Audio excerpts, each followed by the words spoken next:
আগামী 17 সেপ্টেম্বর দেশের প্রধানমন্ত্রী নরেন্দ্র মোদীর জন্মদিন। প্রতি বছরের মতো এবছরও ভারতীয় জনতা পার্টি গোটা দেশ জুড়ে বিশেষ কর্মসূচির আয়োজন করতে চলেছে। জানা যায় 17 সেপ্টেম্বর থেকে শুরু করে আগামী 2রা অক্টোবর অর্থাৎ গান্ধী জয়ন্তী পর্যন্ত নানা ধরনের কর্মসূচি পালন করবে বিজেপি। এই উপলক্ষে আজ প্রদেশ বিজেপি কার্যালয়ে কেন্দ্রীয় নেতৃত্ব মুখ্যমন্ত্রী ডক্টর মানিক সাহা, রাজ্য সভাপতি রাজীব ভট্টাচার্য সহ প্রদেশ স্তরের শীর্ষ নেতৃত্বদের উপস্থিতিতে এক গুরুত্বপূর্ণ ওয়ার্কশপ অনুষ্ঠিত হয়। উপস্থিত ছিলেন রাজ্যের বিভিন্ন প্রান্তের বিজেপি নেতারাও। ওয়ার্কশপ শেষে প্রদেশ বিজেপির সভাপতি রাজীব ভট্টাচার্য জানান, সেবার মাধ্যমে সংগঠনকে শক্তিশালী করাই দলের লক্ষ্য। তাই প্রধানমন্ত্রীর জন্মদিন থেকে গান্ধীজির জন্মদিন পর্যন্ত বিশেষ সেবাপাক্ষিক কর্মসূচি গ্রহণ করা হয়েছে। এর মধ্যে রক্তদান শিবির, সামাজিক কর্মসূচি, স্বচ্ছতা অভিযান সহ একাধিক উদ্যোগ অন্তর্ভুক্ত হয়েছে।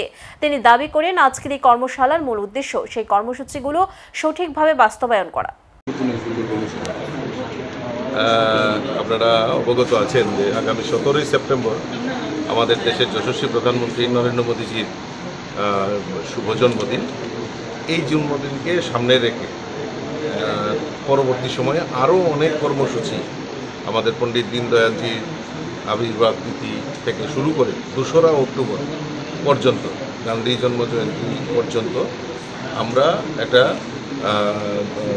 সেবা পাকুয়ারা, আমাদের কেন্দ্রীয় নেতৃত্ব সিদ্ধান্ত নিয়েছেন সেবা পাকুয়ারা। এই সেবার মাধ্যমেই যে আমাদের সংগঠন নির্মাণ হয়, তার জন্য এই সেবামূলক কর্মসূচি, সেখানে রক্তদান থেকে শুরু করে বৃক্ষরোপণ থেকে শুরু করে সমাজের অন্তিম ব্যক্তি পর্যন্ত আমাদের পৌঁছানো, সেই বার্তা নিয়েই আমাদের আজকে একটা রাজ্য স্তরে ওয়ার্কশপ